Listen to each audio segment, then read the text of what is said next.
Morning सगळ्यांना. हे बघा आता अथर्व ओमकार चालले शाळेत. आज आहे याचा स्काउट अँड गाईडचा ड्रेस आणि त्याचा रेग्युलर. हे बघा टिफिन आज त्यांना डब्याला दिली कुरडईची भाजी आणि पोळी.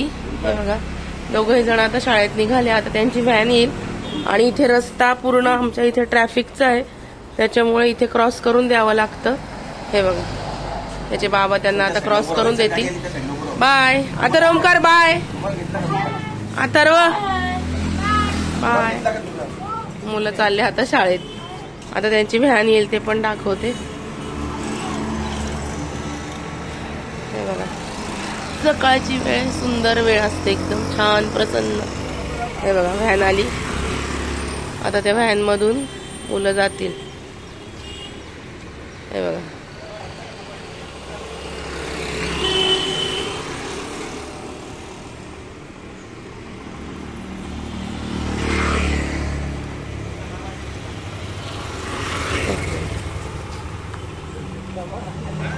हे बघा टिफिन घरातच विसरून गेला.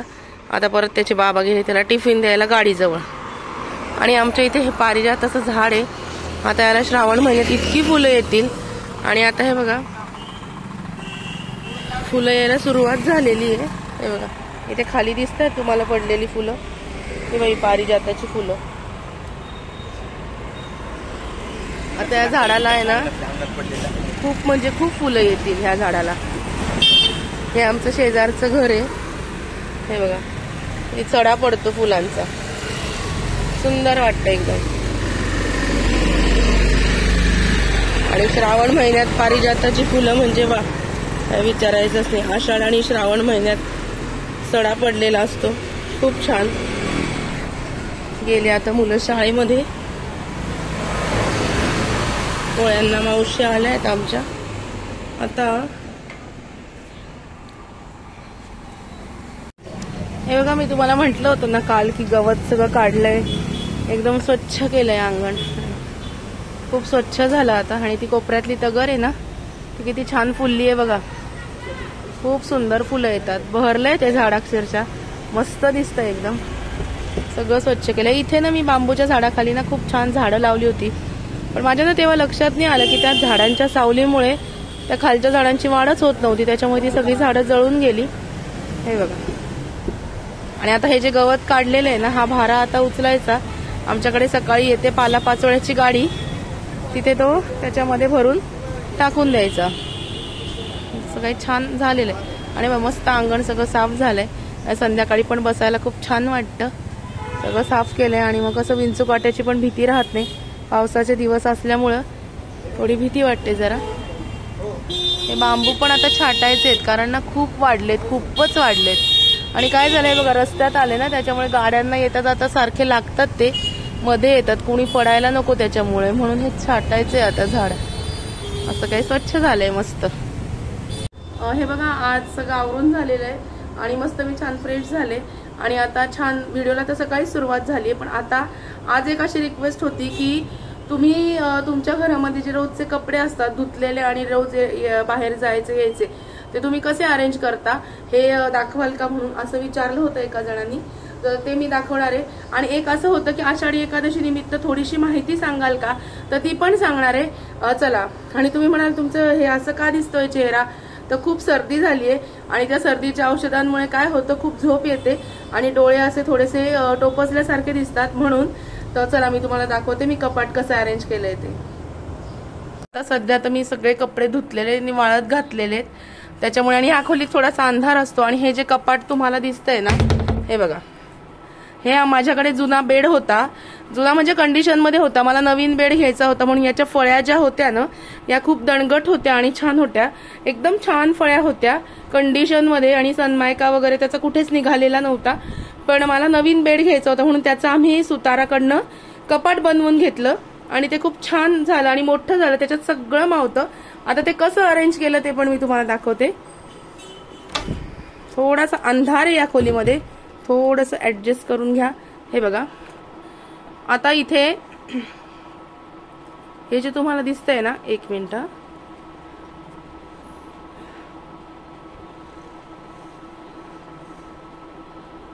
हे बघा हे वरचा जो कप्पा आहे ना हा याच्यामध्ये मी सगळे माझे कपडे ठेवते, बाहेर जाण्याचे गाऊन वगैरे, लेगिन्स, हे सगळे कपडे असे घड्या करून ठेवते. आणि काय करायचो, आपलं जे कपाट असतं ना त्याच्या कोपऱ्यामध्ये म्हणजे कपड्यांच्या कोपऱ्यामध्ये भीमसेनी कापराच्या अशा वड्या टाकायच्या. म्हणजे पावसाळ्यामध्ये म्हणा असा कपड्यांना केव्हा का काय वास येत नाही, छान वास राहतो, फ्रेश राहतो. परफ्यूम मारण्यापेक्षा मी काय करते, भीमसेनी कापूर असतो ना त्याच्या वड्या ज्या असतात ना ते छोटे छोटे तुकडे कपाटामध्ये कपड्यांच्या कोपऱ्यामध्ये ठेवते. म्हणजे कपडे अगदी फ्रेश वाटतात आणि छान वास येतो कपाट उघडल्यावरती.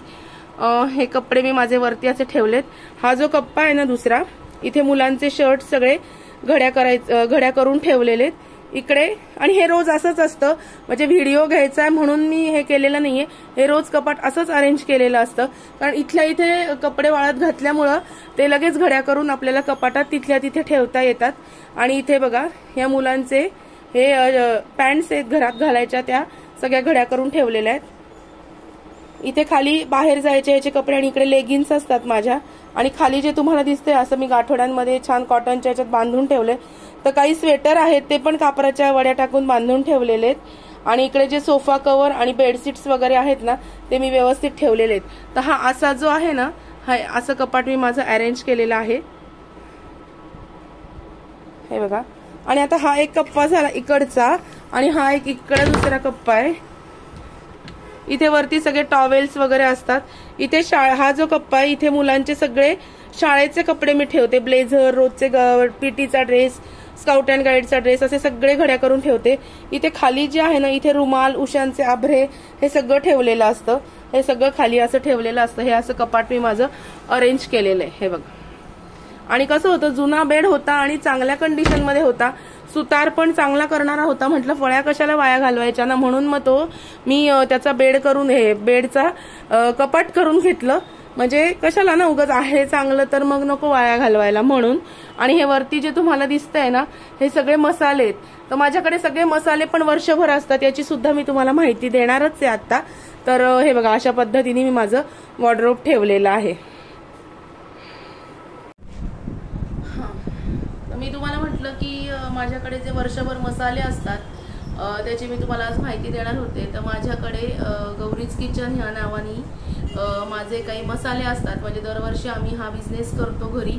आणि हे जे सगळे मसाले आहेत हे आम्ही घरी बायका लावून घरी सगळं चाळण तेवढं त्याची काही स्वच्छता आहे हे सगळं आमच्या देखरेखीखाली होते. आणि आम्ही त्या बायकांकडनं मसाले छान भाजून घेतो आणि दळून घेतो. तसेच सगळ्या प्रकारचे पापड, कुरडई हे सगळं माझ्याकडे वर्षभर अवेलेबल असतं. आणि सगळा फ्रेश स्टॉक असतो. दरवर्षी हे छान आम्ही भरून ठेवतो. आणि एकदम वर्षाचा जो काही स्टॉक आहे तो मी करून ठेवत नाही. तर कारण काय होतं, पावसाळा आला की थोडासा प्रत्येक हा वाळवणाचा जो पदार्थ आहे याला खूप जपावं लागतं. त्याच्यामुळे 6-6 महिन्यांच्या अंतराने आम्ही हे तयार करत असतो. तर माझ्याकडे नागलीचे पापड, तांदूळ पापड, पोह्याचे पापड, ज्वारीचे पापड, सगळ्या प्रकारचे पापड, सांडगे, खारातल्या मिरच्या हे सगळं अवेलेबल असतं. तसं मसाल्यांमध्ये सगळे नॉनव्हेजचे मसाले, व्हेज मसाले, म्हणजे तुम्हाला मी सांगते गरम मसाला, गोडा मसाला, हे सगळे मसाले, लाल तिखट, सेंद्रिय हळद, सगळ्या प्रकारची तिखट, म्हणजे शंकेश्वरी तिखट झालं, मिक्स तिखट झालं, बेडगी मिरचीचं झालं, काश्मीरी झालं, ही सगळी तिखट जी आहेत ना ही माझ्याकडे दरवर्षी म्हणजे वर्षभर हे अवेलेबल असतात. तर तुम्हाला जर मला ऑर्डर करायची असेल तर तुम्ही ऑर्डर पण करू शकता. आणि हे सगळं घरगुती आहे, म्हणजे कुठल्याही प्रकारची भेसळ याच्यातून नाही किंवा कुठूनही कारखान्यातून आणायचं आणि घरी विकायचं हे असं आम्ही करत नाही. आमच्या इथे मी तुम्हाला जिथे दाखवलं की जिथे पूर्ण गवत काढले, आता जो मोकळा भाग आहे तिथे आम्ही बायका लावून मसाले भाजून घेतो आणि नंतर कांडप यंत्रावरतून ते दळून आणतो. आणि अशा प्रकारे सगळा स्टॉक मी करून ठेवते. दरवर्षीचा हा जो स्टॉक असतो हा फ्रेश स्टॉक माझ्याकडे अवेलेबल असतो आणि हे वर्षभर तुम्हाला माझ्याकडे मिळेल. तर तुम्हाला ऑर्डर करायची असेल तर तुम्ही ऑर्डर पण करू शकता. तर गौरीज किचन नावाने माझा ब्रँड आहे आणि ऑर्डरसाठी संपर्क आहे माझा, पण मी नंबर सांगते आणि माझ्या मिस्टरांचाही सांगते. तुम्ही कुठल्याही नंबरवरती कॉन्टॅक्ट केला तरी तुम्हाला तुमची ऑर्डर घरपोच मिळू शकते. कुरिअरचा जो काही चार्ज असेल तो नॉमिनल तुम्हाला फक्त द्यावा लागेल. एकदा तुम्ही ट्राय करून बघा. अतिशय सुंदर आणि असे घरगुती रुचकर मसाले आणि सगळ्या प्रकारचे पापड माझ्याकडे वर्षभर असतात. तर माझा संपर्क क्रमांक, कॉन्टॅक्ट नंबर आहे 9 गौरी संकेत चंद्रात्रे असं नाव आहे माझं. आम्ही नाशिकमध्ये राहते, तर माझा जो कॉन्टॅक्ट नंबर आहे तो 9604836314 हा आहे. आणि संकेत चंद्रात्रे हे म्हणजे माझे मिस्टर, यांचा कॉन्टॅक्ट नंबर आहे 9850581857. या दोन्हीही नंबरपैकी तुम्ही कशावरही कॉल केला आणि तुमची ऑर्डर जर तुम्ही बुक केली तर आम्ही तुम्हाला ते मसाले घरपोच पोचवू शकतो. तर तुम्ही लवकरात लवकर तुमची ऑर्डर बुक करा आणि एकदा त्याचा खरंच एकदा वापरून बघा, खूप सुंदर आहे. तर असे मसाले सगळे माझ्याकडे पापड आणि मसाले वर्षभर असतात. आता एक जी रिक्वेस्ट होती की आषाढी एकादशी निमित्त माहिती हवी होती एका लेडीला, तर ती सुद्धा मी देणार आहे. थोडीशी माहिती आपण बघूया की आषाढी एकादशी निमित्त म्हणजे काय असतं, हा सण कसा असतो, का म्हणतात आषाढी एकादशी, हे सगळं मी तुम्हाला सांगणार आहे. चला आता मी तुम्हाला आषाढी एकादशी म्हणजे काय असतं, का हे नाव पडले हे मी तुम्हाला सांगते. तर आषाढ महिन्यात येणारी एकादशी म्हणजे आषाढी एकादशी. तर सणामागाची पौराणिक कथा अशी आहे की मृदुमान्य नावाच्या एका राक्षसाने भगवान शंकराची उपासना करून तुला कोणाकडून मरण येणार नाही असा वर हा शंकर देवाकडनं मागितला होता. पुढे त्याने सर्व देव जिंकण्याचा निश्चय केला.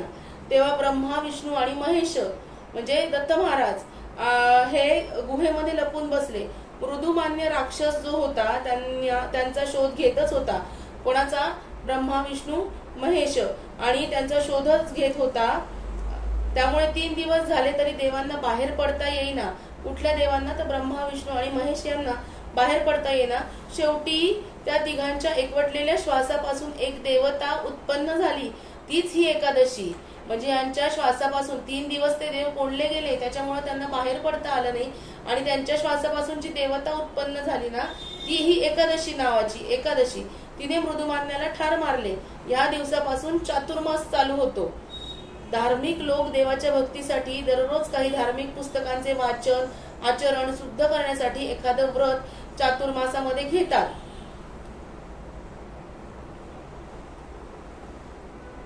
चातुर्मासामध्ये प्रत्येक जण कुठलं काही व्रत करत असतं, कारण हे 4 महिने देवाचं करण्यासाठी अतिशय शुभ मानले जातात.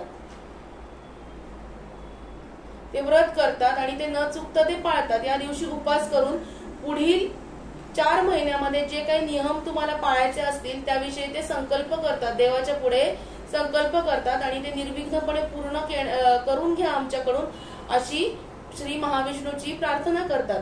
या दिवशी लोक गंगेकाठी स्नान करतात. पूजेच्या वेळी 1000 किंवा 108 तुळशी विष्णूला वाहतात. म्हणजे तुळशीची पानं म्हणजे तुलसी अर्चन म्हणतो आपण, वाहतात आणि पूर्ण वेळ हा भजन आणि पूजनामध्ये घालवतात. तर आता पालखी सोहळा कसा असतो, तर महाराष्ट्रातील ज्ञानेश्वर या महान संतांशी एकादशीचा अतूट संबंध असा जोडला गेलेला आहे. एकादशीच्या आधी सुमारे 20 दिवस आळंदीहून ज्ञानेश्वर महाराजांच्या पादुका पालखीत घालून दिंडी बरोबर चालत पंढरपूरला नेतात. अनेक वारकरी अतिशय मग्न होऊन ह्या पादुका पालखीमध्ये घालून निघतात. कधी? तर या एकादशीच्या आधी 20 दिवस निघतात. या दिंडीत सहभागी होणाऱ्यांना वारकरी म्हटले जाते. विठ्ठलाच्या भक्तीमध्ये दंग झालेले वारकरी एकतारी व टाळ झांजांच्या तालावर तुकोबा आणि ज्ञानेश्वरांचे अभंग गात गात ही पालखी खांद्यावर घेतात आणि पंढरपूर पर्यंत चालत जातात आणि पंढरपूर पर्यंत चालत नेतात. गळ्यात त्यांच्या प्रत्येकाच्या तुम्ही बघा की पालखीमध्ये म्हणजे दिंडी म्हणतो आपण त्यांना, जो वारकऱ्यांचा समूह असतो त्याला दिंडी असं म्हणतात. तर या दिंडीमध्ये जी लोक चालत जातात त्या प्रत्येकाच्या गळ्यामध्ये तुळशीच्या माळा असतात. त्या तुळशीच्या माळा घालतात आणि कपाळी गंध लावतात. एकादशीच्या दिवशी पंढरपूरला मोठी यात्रा भरते. महाराष्ट्रभर या दिवशी उपास केला जातो. देवाला फराळाच्या पदार्थांचा नैवेद्य दाखवला जातो. गावोगावच्या मंदिरात भजन होतं, कीर्तन होतं. कुठलं का मंदिर असो, आषाढी एकादशीच्या दिवशी बघा त्या मंदिरामध्ये कोणी प्रसाद तरी वाटप करत असतं, नाहीतर भजनाचा तरी कार्यक्रम ठेवत असतात. महाराष्ट्रातील संत संप्रदाय जो आहे त्यांच्या दृष्टीने हा जो सण आहे हा अत्यंत महत्वाचा आहे. महाराष्ट्राच्या सांस्कृतिक परंपरेतील हा म्हणजे सगळ्या लोकांपर्यंत पोहोचलेला अनन्यसाधारण महत्वाचा सण आहे. महाराष्ट्रात सर्वात मोठ्या प्रमाणात साजरा केलेला सांस्कृतिक सोहळा आणि धार्मिक परंपरेचा मान हा पालख्यांचा असतो. आता आमच्या इथे त्र्यंबकेश्वर आहे नाशिकमध्ये, तर तिथून सुद्धा काही पालख्या निघतात आणि पंढरपूरला जातात. आता भागवत संप्रदायाचे जे लोक आहेत त्यांच्या परंपरेला अनुसरून दरवर्षी ज्ञानेश्वर आणि तुकाराम यांच्या पालख्या अनुक्रमे आळंदी आणि देहू येथून निघून पंढरपूरला जातात. आषाढी एकादशीला म्हणजेच आषाढ शुद्ध एकादशीला सर्व भक्तगण म्हणजे सर्व जे वारकरी लोक आहेत, जे भक्त लोक आहेत, ती पंढरपूरला विठोबा रखुमाईचे दर्शन घेतात. आणि द्वादशी, आता समजा काल आषाढी एकादशी झाली, आजची द्वादशी, ह्या परत दर्शन करून आपल्या आपल्या गावी जातात. या दोन महत्वाच्या पालख्यांबरोबर संत ज्ञानेश्वरांचे धाकटे भाऊ जे असतात ना, त्यांचं नाव आहे सोपानदेव, यांची पालखी सासवड येथून निघून पंढरपूरकडे रवाना होते.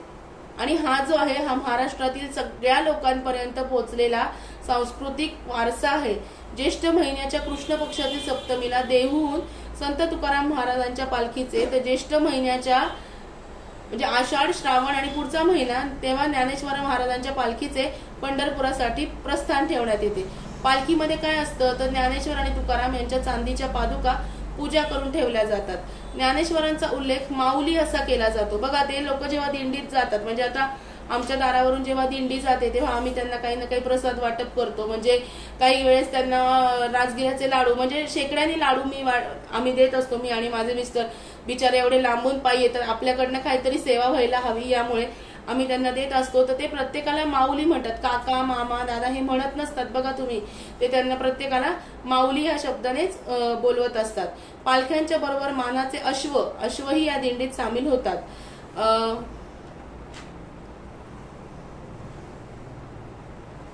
पालख्यांच्या सोहळ्यात रंगलेल्या भक्तांना वारकरी ह्या नावाने संबोधलं जातं. वारकरी हा भक्तीत गुंग, सदाचारी, निर्व्यसनी असतो अशी श्रद्धा आहे. विशेषतः गळ्यात तुळशीच्या माळा घालून कपाळी गंधाचा टिळा लावून मद्य किंवा मांसाहार करणे अत्यंत निषिद्ध मानले गेल्यामुळे माळकरी आणि वारकरी सात्विक आहे हा पक्का समज असतो. पूर्वी वेगवेगळ्या समूहांना नाव दिलं जायचं, तर ह्या समूहांना काय म्हणतात, दिंडी म्हणतात. या सोहळ्यात सहभागी होणारे भक्तजन आपल्या दिंडीत एकत्र राहून पंढरपूर पर्यंत पायी चालत जातात. आता काय झालंय की प्रत्येक दिंडी जी असते ना त्याचा एक विणेकरी असतो. म्हणजे प्रत्येक दिंडीमध्ये एक असा मनुष्य असतो की त्याच्याकडे विणा असते, त्याला म्हणतात विणेकरी. प्रत्येक दिंडीचे 5 ते 10 असे ध्वज म्हणजे झेंडे असतात. ते ध्वज कावेने रंगवलेले असतात. दिंडीमध्ये प्रामुख्याने शेतकरी वर्ग, आजकाल सुखवस्तू पांढरपेशा लोकांना बहुत संख्येने सामील होतात. स्त्री पुरुष तर अख्खं कुटुंबाच्या कुटुंब सुद्धा दिंडीत सहभागी होते. असा पुरुष काय घालतात, म्हणजे पुरुष लोक जे असतात त्यांचा काय वेश असतो तर त्यांचा धोतर, पायजमा, डोक्यावरती टोपी, गळ्यात तुळशीची माळ असा असतो. तर काही स्त्रिया नवस बोललेल्या असतात, तर ते नवस फेडण्यासाठी डोक्यावरती तुळशीची कुंडी घेऊन चालत असतात आणि नऊवारी साडी नेसलेल्या असतात.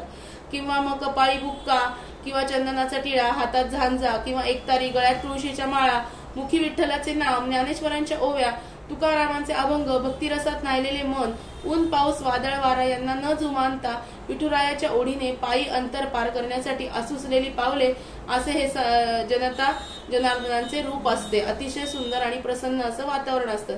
चाले हे शरीर कोणाची ये सत्ते, कोण बोलवी ते हरिवीण, देखवी दाखवी एक नारायण, तयाचे भजन चुके नका. या समर्पक ओवीच्या आविर्भावात चेहऱ्यावरती प्रवासाचा शीण त्यांच्या जराही उमटू देत नाही. त्यांना असं म्हणजे असं कधीच भासू देत नाही की एवढं चालून आलोय आपण आणि खूप थकल्यासारखा भाव निर्माण झाला, असं नाही. तर ते दिंडी बरोबर अतिशय मग्न होऊन चालत असतात. आता आळंदीचं जे मंदिर आहे त्या आळंदीच्या मंदिराचा कळस हलला की आळंदीहून पालखी निघायची असा संकेत असतो. देवाचा कळस खरोखर हलतो अशी भाविकांची श्रद्धा आहे. षोडोपचारे पूजा होते, मग ती पालखी निघते. ज्ञानेश्वर महाराजांच्या मामाच्या गावी आपेगाव येथे जाते आणि नंतर गांधीवाडा आळंदी जवळ जाते. पुढे काही दिंड्या, मध्यभागी पालखी, मागे काही दिंड्या अशी रचना असते. आता ज्ञानेश्वराच्या पालखीचा मुक्काम पुण्यातील भवानी पेठेतील पालखी विठोबा मंदिरामध्ये, तर तुकाराम महाराजांच्या पालखीचा मुक्काम नाना पेठेतील निवडुंगा विठ्ठल मंदिरामध्ये असतो. आता पालखी बरोबर मानाचा अश्व, अब्दागी ध्वज, दंड, मानाची बिरुदे मिरवली जातात. गावोगावी येणाऱ्या दिंड्यांचे त्या गावातील सरपंच आणि प्रतिष्ठित जे नागरिक असतात त्यांच्याकडनं भव्य स्वागत होते. ते स्वागत कसं होतं तर नारळ, हार, फेटा, पागोटे, शाल इत्यादी वस्तू त्या दिंडेच्या विणेकऱ्यांना देऊन त्यांचा मान राखला जातो. अशी थोडक्यात मी तुम्हाला माहिती सांगितली. आणि खूप छान आहे। तर आषाढ या महिन्यातील महाराष्ट्रातील पावसाचा हा आगमनाचा महिना असतो। पावसाच्या सरी येत जात असतात। अस्वच्छतेमुळे रोगराई पसरण्यास हा महिना फार अनुकूल असतो। विशेषतः दूषित पाणी पिण्यामुळे हे रोग पटकन फैलावतात। हल्ली त्याविषयीची जागरूकता बऱ्याच अंशी वाढली असल्याने पालख्यांच्या बरोबर निर्जंतुक पाण्याचे टँकर सतत पाणी पुरवठा करण्यासाठी फिरत असतात। महानगरपालिकांतर्फे स्वच्छ पाणी पिण्यासंबंधी वारंवार सूचना लाऊडस्पीकरवरून केल्या जात असतात आणि दिवसा लवकर उठून सुचिरभूत होऊन अभंग म्हणत हे लोक परत आपले दिंडीला चालायला लागतात। आता तिथे एक रिंगण असतं, त्या रिंगणामध्ये एक अश्व असतो, अश्व, आणि त्या अश्वावर कोणीच आरूढ होत नाही, त्याला माऊलीचा अश्व असे म्हणतात। दुसऱ्या अश्वावर एक कानडी घोडेस्वार आरूढ होतो। माऊलीचा अश्व सुमारे 1 किलोमीटरहून पळत येतो आणि रथात असलेल्या ज्ञानेश्वर माऊलींच्या पादुकांना मान टेकवून नमस्कार करतो, रथाला प्रदक्षिणा घालतो आणि चोपदाराने आशीर्वाद दिला, आदेश दिला की पुन्हा तो पळत जातो। असंच हे वारकरी जिम्मा, फुगडी, विविध प्रकारच्या उड्या, लेझीम, भारुड असं करत करत पालखीच्या मुक्कामात गावोगावी अशी रिंगणांमध्ये खेळ खेळत जातात आणि अबीर बुक्क्याची उधळण करत हे खूप असं सुंदर असं दृश्य पालखीचं असतं। ही थोडक्यात मी तुम्हाला आषाढी एकादशीची माहिती सांगितली।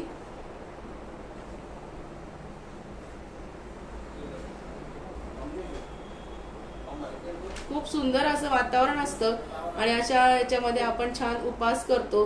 दुसऱ्या दिवशी आपला उपास सुटतो।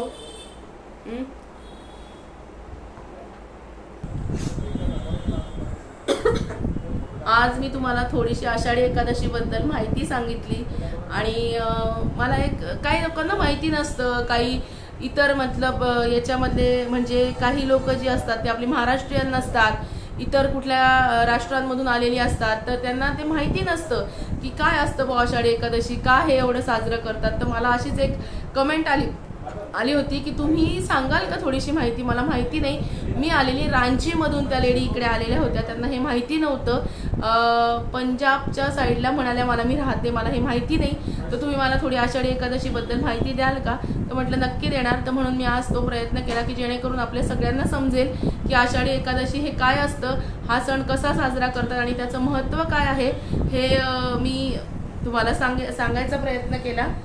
तर तुम्हाला आजचा व्हिडिओ कसा वाटला? आजचा व्हिडिओ मी थोडक्यात आवरलेला आहे, कारण का तर माझी तब्येत पण बरी नाही आहे, खूप सर्दी खोकला मी जाम झालेली आहे, पण तरीही मी प्रयत्न केला छोटासा व्हिडिओ तुमच्याबरोबर शेअर करण्याचा। आजचा व्हिडिओ तुम्हाला कसा वाटला ते मला नक्की कमेंट करून कळवा। आवडला असेल तर माझ्या चॅनलला लाईक, शेअर आणि सबस्क्राईब करायला विसरू नका। तोपर्यंत स्वतःची काळजी घ्या। परत भेटूया अशाच एखाद्या छान व्हिडिओ बरोबर उद्या। तोपर्यंत बाय बाय।